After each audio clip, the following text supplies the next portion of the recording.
આમ આદમી પાર્ટી વડોદરાએ પહેલગામ આતંકવાદી હુમલામાં મૃત્યુ પામેલ પર્યટકોને શ્રદ્ધાંજલિ અર્પણ કરી।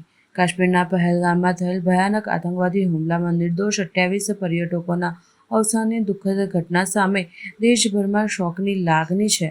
આ પીડાના પળોમાં તેમના પર ત્યાગ કરનાર આત્માઓને શ્રદ્ધાંજલિ અર્પણ કરવા માટે આજે આમ આદમી પાર્ટી વડોદરા શહેર સમિતિ દ્વારા ગાંધીનગર ગૃહ ખાતે કેન્ડલ માર્ચનું આયોજન કરવામાં આવ્યું હતું।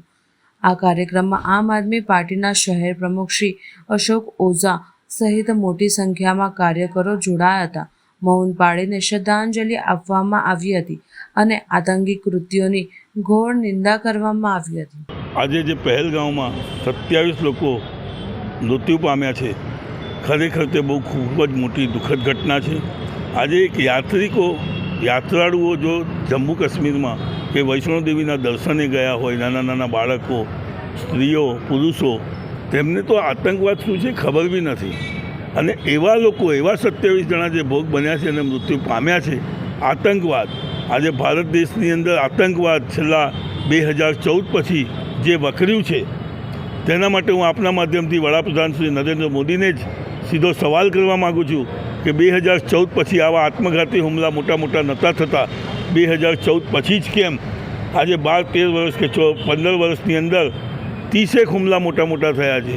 આનાથી ટૂંક સમય પહેલાં 4-5 વર્ષ પહેલાં પુલવામો, જેની અંદર 40 સૈનિકો જે એક જ સાથે હોમી દેવામાં આવ્યા। ટૂંક સમય પહેલાં રિયાસીની અંદર એક યાત્રાળુઓની બસ કિડનેપ કરવામાં આવી, તેમાં પણ કંઈક લોકો માર્યા ગયા। આજે 27 લોકો પહેલગામની અંદર એક જ સાથે મૃત્યુમાં ઘાટે ઉતારવામાં આવ્યા। આજે વડાપ્રધાન 56ની છાતી રાખી અને લોકોને બાંગા મારી રહ્યા છે કે અમે વિશ્વના સૌથી મોટો દેશ છે, અમે વિશ્વમાં સૌથી મોટા દેશના પ્રધાનમંત્રી છીએ। આવી મોટી વાતો ન કરી અને 56ની છાતી રાખતા હો તો આજે સામેવાળાને પરચો બતાવવો જોઈએ, યુદ્ધના ધોરણે બી જઈ આતંકવાદ ખતમ કરવો જોઈએ। અને જો આ ન કરી શકતા હો તો અમારી માંગ છે કે વડાપ્રધાન આજે ને આજે રાજીનામું આપે અને દેશની જનતાને હોમવાના બદલે પોતાના ઘરે બેસી અને આરામ કરે।